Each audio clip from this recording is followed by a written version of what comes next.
Cek cek. Bismillahirrahmanirrahim.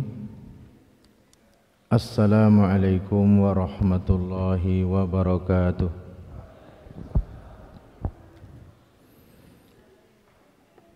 Innal hamdalillah nahmaduhu wa nasta'inuhu wa nastaghfiruh wa na'udzu billahi min shururi anfusina wa min sayyiati a'malina. Man yahdihillahu fala mudilla lahu wa man yudlil fala hadiyalah.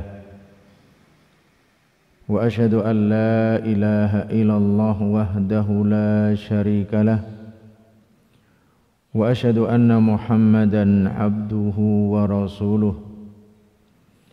Sallallahu alaihi wa ala alihi wa sahbihi wa man tabi'ahum bi ihsanin ila yaumiddin.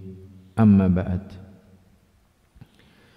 Kepada bapak-bapak, ibu-ibu, para jamaah hadirin dan hadirat yang dimuliakan oleh Allah Subhanahu wa taala, segala puji hanya milik Allah Subhanahu wa taala yang telah melimpahkan kepada kita semua banyak kenikmatan sehingga pada hari ini kita masih berada pada tanggal 28 Rabiul Awal 1446 Hijriah atau bertepatan tanggal 1 Oktober 2024 Masehi. Kita masih diberikan banyak kenikmatan sehingga bisa berkumpul kembali di dalam majelis ilmu pada malam hari ini. Semoga Allah Subhanahu wa taala memberikan kepada kita semua ilmu yang bermanfaat dan amal yang saleh yang bisa membimbing kita semua meniti jalan Allah Subhanahu wa taala hingga kelak kita dipanggil oleh Allah Subhanahu wa taala dalam keadaan husnul khatimah.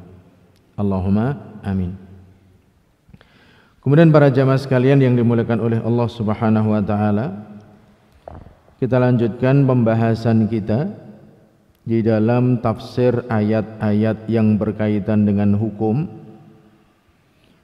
Sekarang sampai pada pembahasan menghadap kiblat ketika sholat. Menghadap kiblat ketika sholat. Dan menghadap kiblat ini satu di antara rukun atau satu di antara syarat sahnya sholat. Satu di antara syarat sahnya sholat menghadap ke arah kiblat. Di dalam firman Allah Subhanahu wa taala surat Al-Baqarah 144. Al-Baqarah 144. Allah Subhanahu wa taala berfirman, "Qad nara taqalluba wajhika fis sama' falanuwalliyannaka qiblatan tardaha fawalli wajhaka syatral masjidil haram wa haitsu ma kuntum fawallu wujuhakum syatrah wa innal ladzina utul kitaba la ya'lamuna annahu al-haqqu mir rabbihim wa ma Allahu bighafilin amma ya'malun." Surat Al-Baqarah 144. Qad nara taqalluba wajhika fis sama'. Sungguh Qad nara, sungguh kami melihat, Kata Allah Subhanahu wa taala, taqalluba wajhika, taqalluba berbolak-baliknya,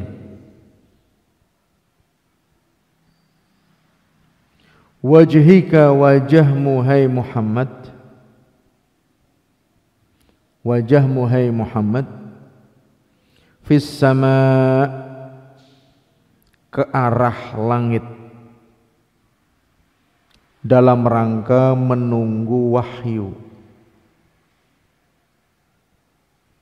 Allah Subhanahu wa taala menceritakan, kami sudah betul-betul melihat wajahmu hai Muhammad berbolak-balik ke langit, selalu memandang langit, menunggu wahyu yang akan datang dari Allah Subhanahu wa taala.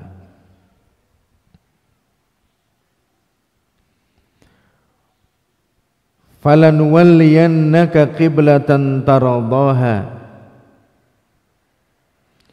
maka kami akan menjadikan untukmu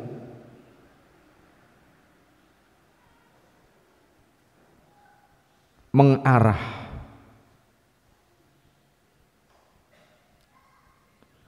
maka kami benar-benar hai Muhammad akan menjadikanmu mengarah, kiblatan, kiblat, arah yang kamu sholat menghadap kepadanya, taradaha yang engkau ridhai, yang engkau cintai. Fawalli, maka berpalinglah, maka hadapkanlah, wajhaka, wajahmu, syatral masjidil haram,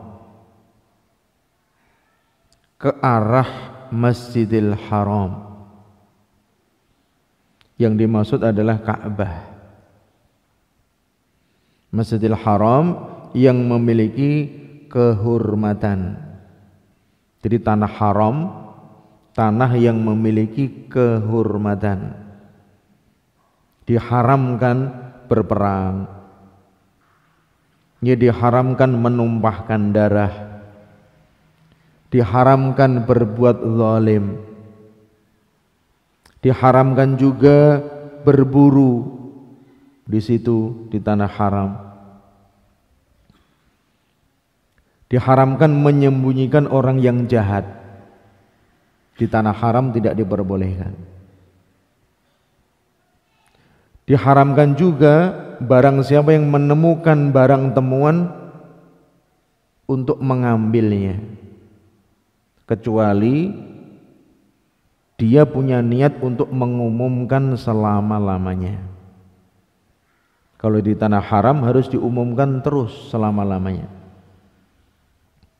Kalau kita nemu barang temuan di tanah halal di Sukoharjo, kita wajib mengumumkan 1 tahun. Kalau 1 tahun belum diambil sama yang punya, boleh kita tasarrufkan, boleh kita ambil. Tapi kalau nanti pemiliknya datang, kita kembalikan lagi. Ya, waktu mengumumkan 1 tahun. Tapi kalau di haram selamanya.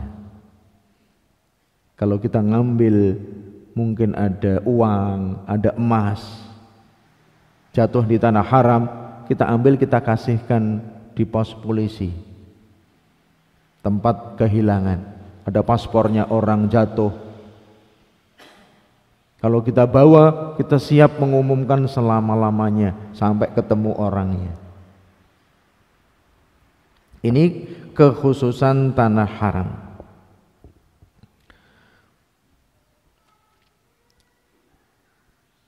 Wa haitsu ma kuntum fawallu wujuhakum syatrah. Dan dimanapun kamu berada, Fawallu, maka hadapkanlah wujuhakum, wajah-wajah kalian ke arah Ka'bah. Jadi dimanapun kalian berada, ya bukan hanya di Mekah, bukan hanya di Madinah, dimanapun kalian berada, maka hadapkanlah wajah kalian ketika sholat menuju Ka'bah. Wa innal ladzina utul kitab, dan sesungguhnya orang-orang yang diberikan kitab, mereka orang-orang Yahudi dan orang-orang Nasara, diberikan kitab Taurat dan Injil, la ya'lamuna, sungguh mereka mengetahui,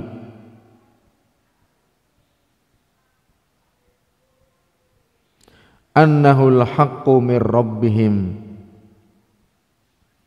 sesungguhnya kamu menghadap ke Ka'bah itu adalah satu kebenaran yang sesuai dengan kitab-kitab mereka.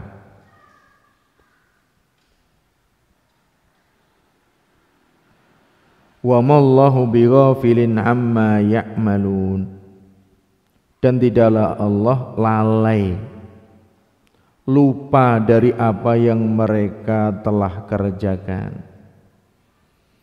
Jadi di dalam ayat ini, dahulu Rasulullah sallallahu alaihi wasallam ketika hijrah dari Mekah menuju Madinah, beliau pertama kali sholat di Mekah menghadap Ka'bah.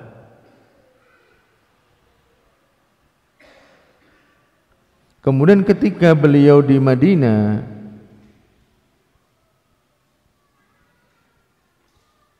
diberitahukan bahwasanya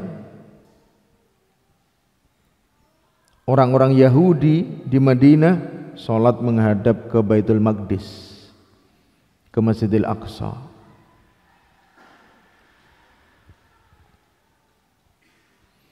Dan beliau mengikuti bersama kaum muslimin sholat menghadap Baitul Maqdis selama 16 bulan atau 17 bulan, antara 16 hingga 17 bulan. Belum ada perintah dari Allah Ta'ala beliau menghadapkan wajahnya ke langit. Beliau kangen untuk sholat menghadap Ka'bah. Beliau menghadap ke langit, menunggu kapan wahyu datang. Allah belum memerintahkan kita untuk menghadapkan wajah kita menuju Ka'bah, maka kita sholat tetap menghadap Baitul Maqdis. Kemudian setelah itu turunlah firman Allah Ta'ala di dalam surat Al-Baqarah ayat 144 ini, yang memerintahkan Rasulullah sallallahu alaihi wasallam untuk merubah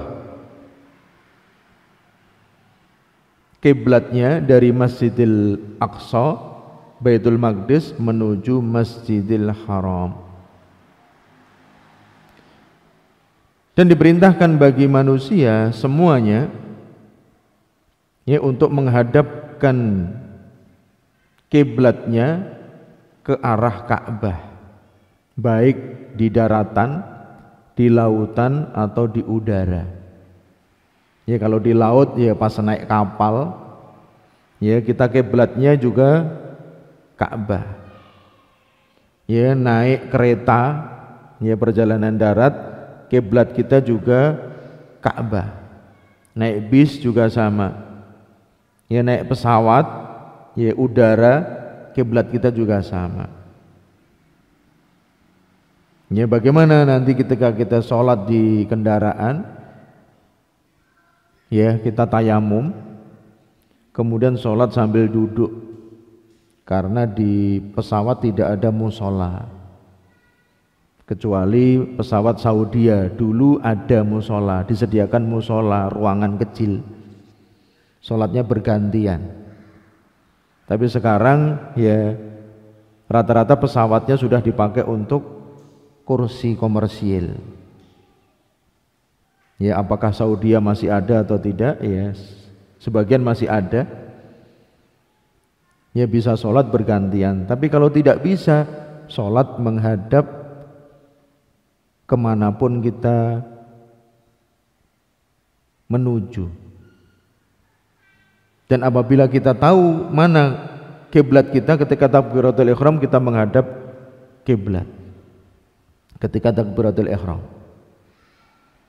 Ya, ini di dalam sholat fardu. Kalau sholat sunnah ya tidak mengapa tidak menghadap kiblat ketika takbiratul ihram. Kalau sholat sunnah, naik kendaraan, sholat witir, sholat mutlak, ya seperti itu. Kemudian faedah yang bisa diambil dari ayat ini, yang pertama, isbatu anna Allah Ta'ala yara, menetapkan bahwasanya Allah Subhanahu wa Ta'ala melihat, menetapkan sesungguhnya Allah Subhanahu wa Ta'ala maha melihat.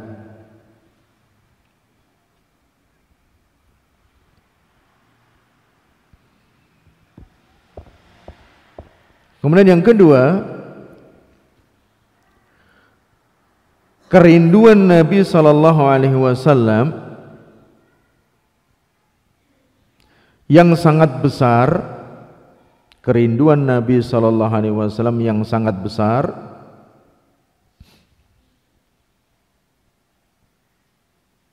untuk menghadap Ka'bah di dalam salat. Karena Ka'bah itu adalah rumah yang pertama kali diletakkan untuk manusia. Rumah yang pertama kali dibuat untuk manusia.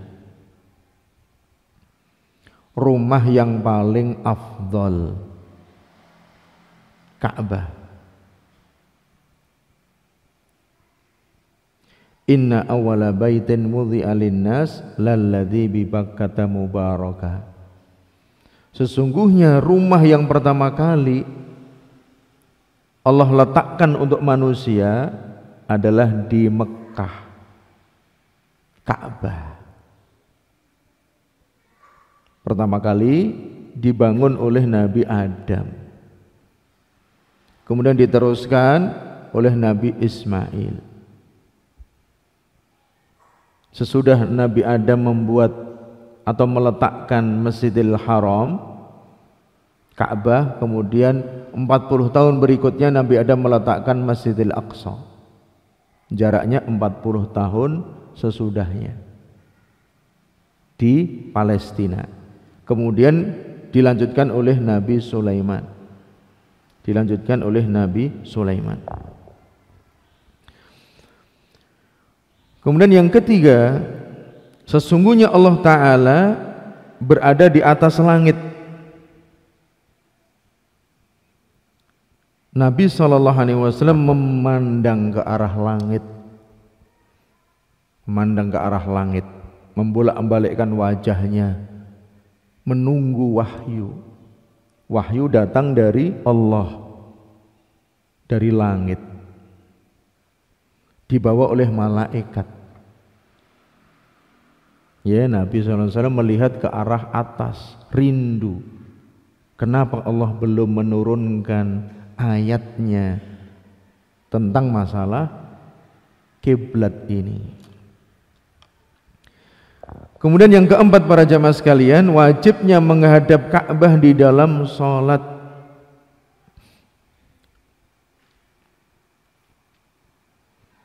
Dimanapun juga orang yang sholat itu,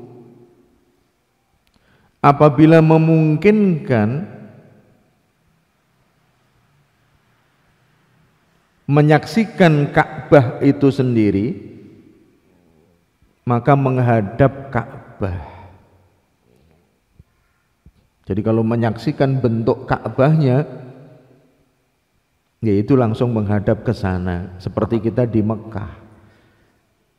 ketika umroh atau haji, kita langsung melihat, wah ini menghadap ke timur atau ke utara atau ke selatan. Kita nggak usah bicara, ya ini Ka'bah, kita menghadap ke Ka'bah sholat. Ka'bah ada di depan kita.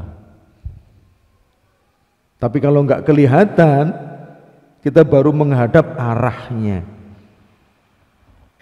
Ya, kita keluar dari Masjidil Haram, jarak berapa meter sudah nggak kelihatan. Kita di hotel nggak kelihatan, ya kemudian kita menghadap arahnya. Kita pergi ke Madinah nggak kelihatan menghadap arahnya. Kita di Indonesia nggak kelihatan Ka'bahnya, kita menghadap arahnya. Ya, seperti itu. Ini yang dijadikan syahid ya di dalam bab ini, yaitu wajibnya menghadap Ka'bah ketika sholat. Kemudian yang kelima, sesungguhnya ahli kitab Yahudi dan Nasara mengetahui bahwasanya menghadap Ka'bah itu adalah yang benar. Bahwasanya menghadap Ka'bah ketika sholat itu adalah yang benar dari sisi Allah Subhanahu wa ta'ala. Karena kitab-kitab mereka Yahudi dan kitab-kitab Yahudi dan Nasara, yaitu Taurat dan Injil, mengabarkan hal tersebut. Ahli kitab sudah mengetahui, namun mereka mengkufuri. Jadi di dalam kitab-kitab mereka sudah disebutkan kalau sholat wajib menghadap Ka'bah, tapi mereka mengkufuri. Jadi beberapa ayat itu mereka ingkari, mereka kufuri, mereka tutup. Ayat tentang rajam mereka tutup. Ya, seperti itu. Kemudian yang keenam, luasnya ilmu Allah Subhanahu wa ta'ala dan muraqabahnya Allah. Muraqabah itu Allah mengawasi, dan Allah mengawasi seluruh amal perbuatan hamba-hambanya.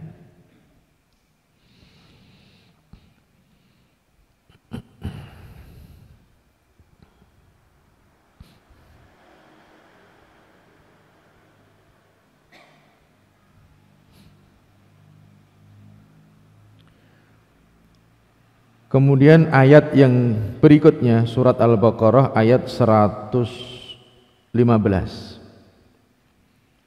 Ya, ini masih ada pembahasan tentang menghadap kiblat, yaitu ayat yang terakhir di dalam surat Al-Baqarah 115. Allah Subhanahu wa ta'ala berfirman, walillahil masyriqu wal maghrib fa aynama tuwallu fa thamma wajhullah innallaha wasi'un alim. Surat Al-Baqarah 115, yang artinya walillahi, dan bagi Allah, milik Allah, al-masyriqu arah timur, wal maghribu dan arah barat. Arah timur tempat terbitnya matahari.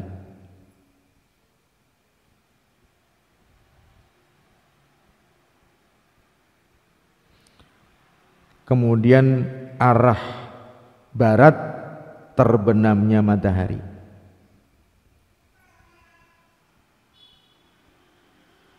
Jadi milik Allah Subhanahu wa ta'ala dari timur sampai barat itu miliknya Allah. Tidak ada yang lepas dari kepemilikan Allah Subhanahu wa ta'ala.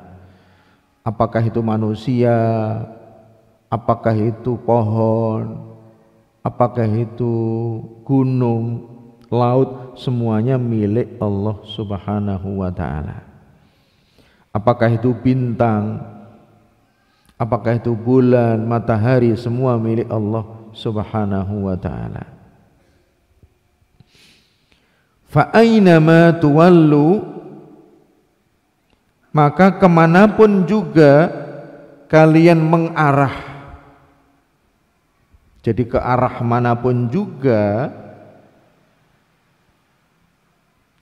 fasamma wajhullah, maka di sana ada wajah Allah. Ya, di sana ada wajah Allah Subhanahu wa ta'ala. Yaitu di depan kita ada wajahnya Allah. Kalau kita sholat dimanapun juga, di sana ada wajah Allah. Jadi ini bagi orang yang nggak bisa menghadap kiblat. Orang nggak bisa menghadap kiblat sudah berusaha, sudah tanya, tapi tidak mengetahui kemana arah kiblat, atau dia nggak bisa menghadap kiblat karena mungkin kondisi sakit, ya, dia mau sholat nggak bisa digerakkan badannya, nggak bisa isyarat, ya, nggak bisa berdiri, nggak bisa bangun. Ini bagi orang yang nggak bisa menghadap kiblat. Ketahuilah kalau kamu sholat di sana kamu menghadap wajahnya Allah Subhanahu wa ta'ala, dimanapun juga, dari arah timur sampai arah barat.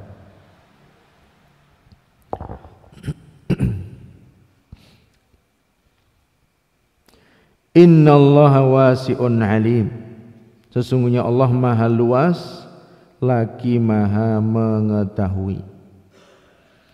Allah Subhanahu wa ta'ala mengabarkan tentang keesaan Allah di dalam memiliki seluruh yang ada di muka bumi dan seluruh arah-arahnya. Allah memiliki arah timur hingga arah barat. Tidak ada dari satu tempat kecuali menjadi milik Allah Subhanahu wa ta'ala.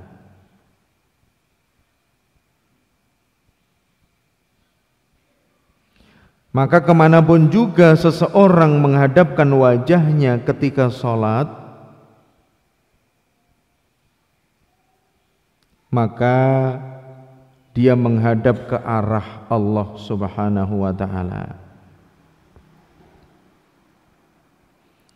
Sebagaimana di dalam hadis dari Nabi sallallahu alaihi wasallam disebutkan, idza kana ahadukum yusalli fala yabsuq qibala wajhihi, maka apabila salah seorang di antara kalian salat, jangan meludah ke depan, ke arah depannya. Fa innallaha qibala wajhihi, karena sesungguhnya Allah berada di arah depannya.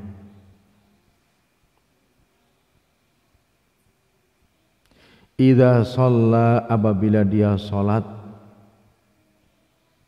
maka kalau dia mau meludah ke arah kiri, kemudian ya pakai tisu, kemudian dimasukkan ke saku. Kalau dulu ya meludah kemudian diletakkan di bawah kakinya.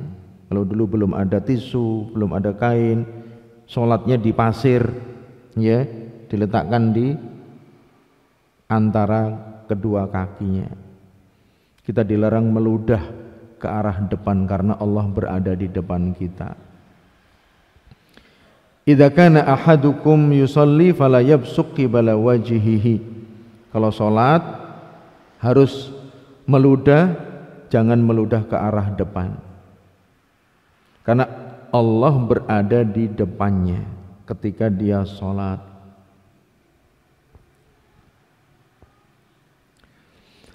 Kemudian faedah yang bisa diambil dari ayat ini, Yang pertama, keesaan Allah Subhanahu wa taala dengan memiliki seluruh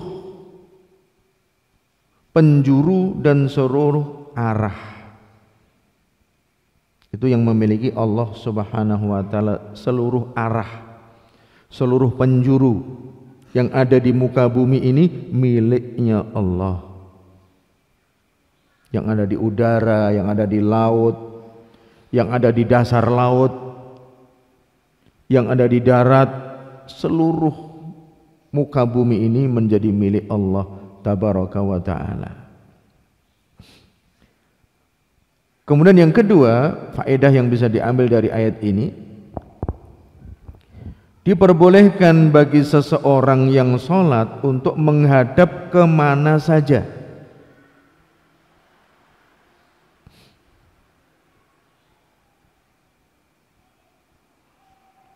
Kalau dia tidak mampu menghadap kiblat,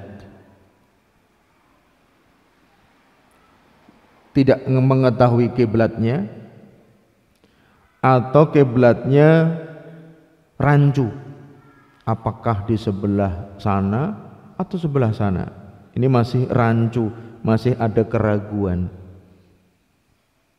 tidak mengapa menghadap ke arah manapun juga, yang penting dia sudah berusaha. Atau di dalam sholat sunnah ketika safar, ya, sholat sunnah ketika safar, umpamanya untanya menghadap ke arah selatan, dia langsung, karena sholat sunnah.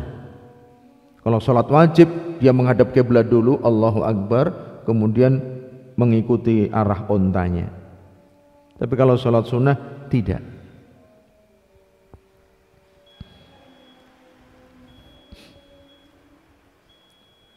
Kemudian yang ketiga, sesungguhnya Allah Subhanahu wa taala berada di arah wajah orang yang sholat ketika dia sholat. Sesungguhnya Allah taala berada di hadapan orang yang sholat ketika dia sholat. Maka jangan meludah ke depan. Kemudian yang keempat, keutamaan sholat. Karena Allah Subhanahu wa ta'ala berada di depan kita yang sedang sholat, maka dari itu sholat ibadah yang mulia, ibadah yang sangat agung, karena ketika kita sholat Allahu Akbar, Allah ada di hadapan kita.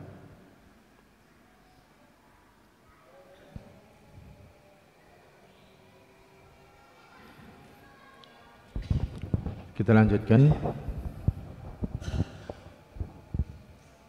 Faedah yang kelima, menetapkan wajah bagi Allah Subhanahu wa ta'ala sesuai dengan hakikatnya.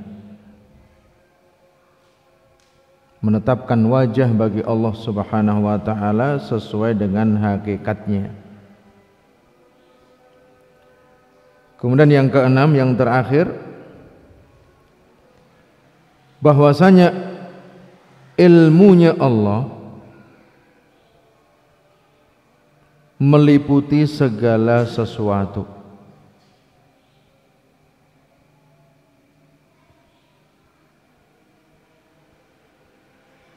Meliputi segala sesuatu. Jadi yang ada di laut, yang ada di udara, ada di darat, semuanya tidak lepas dari ilmunya Allah, pengawasannya Allah. Kita mau melarikan diri dari Allah nggak bisa.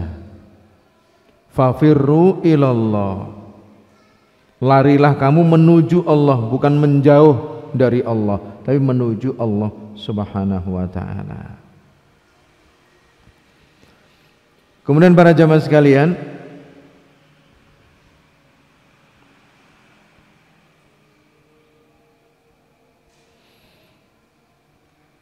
Pembahasan yang kita bahas sekarang ini adalah menghadap kiblat.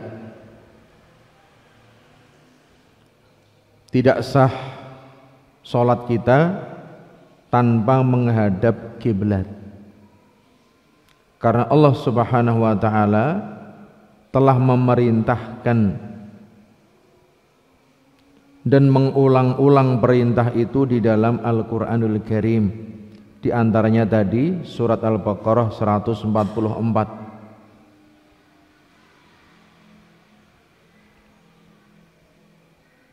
Maka ketika kamu keluar, hadapkanlah wajahmu menuju Masjidil Haram.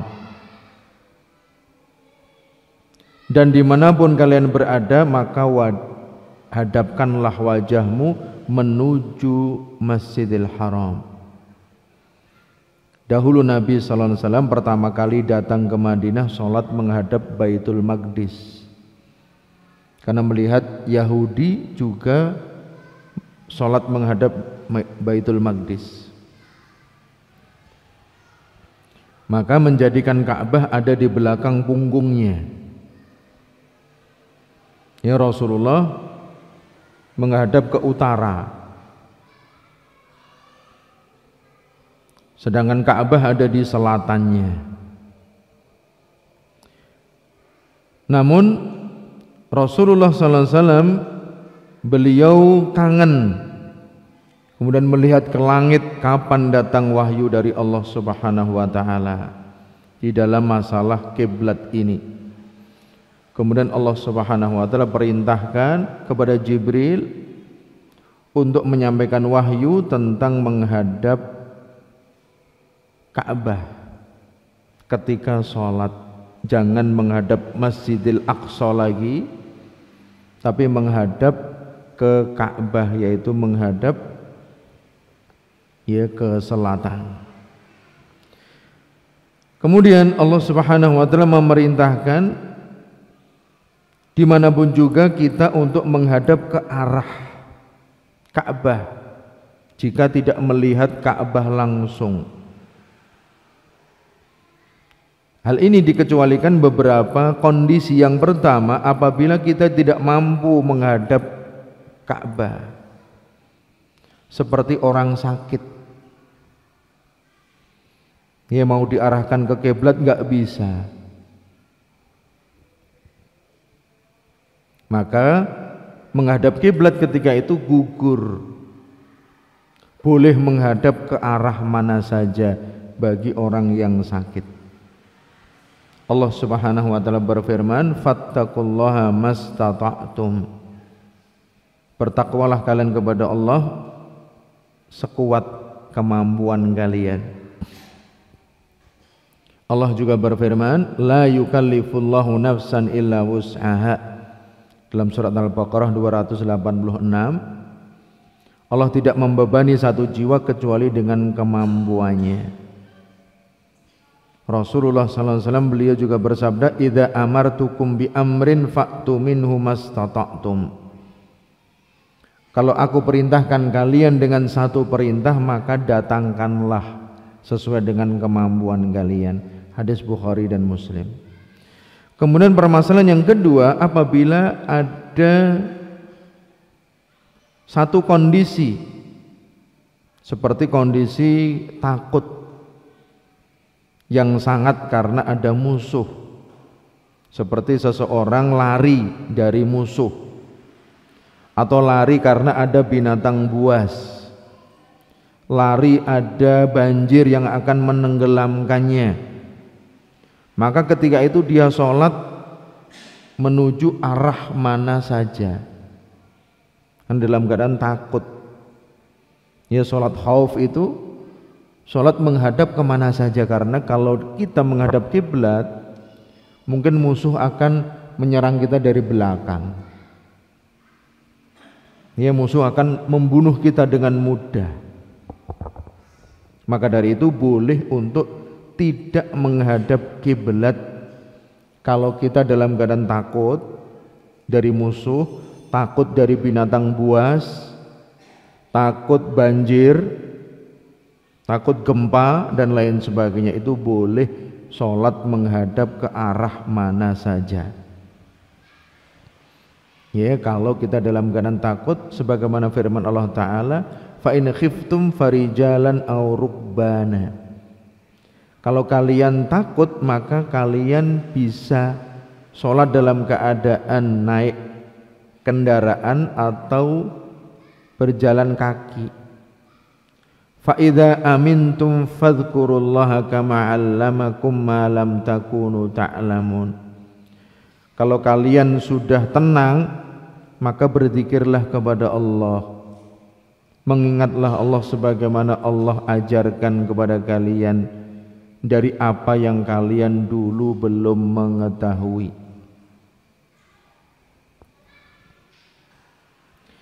Kemudian masalah yang ketiga, ketika sholat sunnah di dalam safar, naik kendaraan seperti pesawat atau mobil atau kereta, maka dia sholat boleh menghadap ke arah mana saja karena sholat sunnah. Ya, sholat sunnah seperti sholat witir, sholat malam, sholat duha, ya, sholat yang lain, sholat istikharah dan lain sebagainya.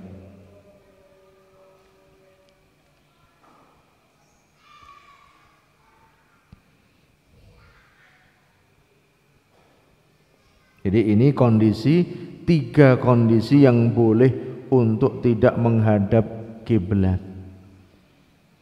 Ya, selain itu ya kita berusaha bertanya.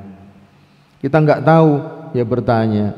Kita masuk penginapan nggak ada arah kiblat, kita tanya kemana arah kiblatnya. Kita sudah bertanya kemudian sholat, ternyata sholat kita menghadap ke timur. Setelah selesai baru tahu kiblat kita ke arah barat, sholat kita sah karena kita sudah berusaha bertanya, tidak diulangi lagi kalau kita sudah berusaha. Ya, kalau sudah selesai sudah. Tapi kalau belum, kita berusaha bertanya sebagaimana dahulu para sahabat ketika di Masjid Quba sholat 2 rakaat. Ya, rakaat pertama menghadap ke Masjidil Aqsa. Ya, menghadap ke utara. Kemudian rakaat kedua datanglah para sahabat memberitahu, semalam Allah sudah turunkan wahyu kepada Nabi Muhammad untuk sholat menghadap Ka'bah, kemudian mereka merubah dari utara menuju selatan. Ya, itu dalam satu sholat di Masjid Quba. Demikian juga di Masjid Qiblatain. Ya, Masjid Qiblatain itu peristiwanya zuhur atau asar. Tapi kalau di Masjid Quba peristiwanya subuh. Jadi ketika kita sholat dibetulkan seseorang, Pak, kiblatnya salah, kita harus mengikuti arah dari saudara kita yang mengatakan kiblatnya keliru, kiblatnya ke arah sana. Ya, kalau kita di masjid alhamdulillah ada ya tempat ini, kita bisa. Sebagian orang di masjid pun bingung, kiblatnya bukan ke arah sana.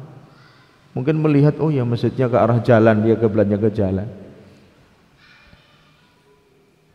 Ya, kalau kita lagi sholat ada yang mengingatkan, kita ikuti. Sebagaimana para sahabat juga demikian. Semalam sudah diturunkan oleh Allah perintah kepada Rasulullah untuk sholat menghadap Ka'bah. Sedangkan para sahabat ketika itu sholat menghadap Masjidil Aqsa, Palestina. Ya, ke arah utara, kemudian mereka berbalik ke arah selatan. Dalam satu sholat ini wajib karena sudah datang perintah dari Allah Subhanahu wa ta'ala. Ya, demikian para jamaah sekalian, ya hukum tentang menghadap kiblat. Ya, insyaallah ta'ala pada pertemuan berikutnya kita akan lanjutkan dengan bab yang berikutnya. Ya, barangkali ini yang bisa kami sampaikan, mudah-mudahan ya, bermanfaat. Mudah-mudahan Allah Subhanahu wa taala memberikan kepada kita semua keberkahan di dalam semuanya, ya, di dalam ilmu, di dalam amal, di dalam ya ma'isyah, di dalam ya kehidupan kita sehari-hari. Ya, kita akhiri wassallallahu wasallam ala nabiyina Muhammad wa ala alihi wa sahbihi ajmain wa akhiru da'wana alhamdulillahi rabbil alamin. Wassalamualaikum warahmatullahi wabarakatuh.